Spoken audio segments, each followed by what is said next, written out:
kalau lihat lawan lihat main Milongan Milongan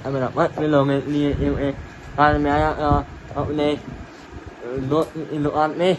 ini ni luan ni ni pon maya rau pon maya ni ya orang ni mele ni pon ni ni oh ni mele luan nak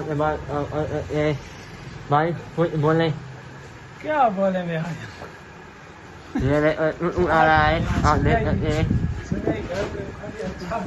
येอันนี้กันไม่ยากอันนี้ไม่หมดเลยแม่ดูมันลงมานานแม่มันอันนี้แม่ลงดูมันมานานแล้วว่าในวันอันนี้เนี่ยโอ้ยมันบ้านอะไรเ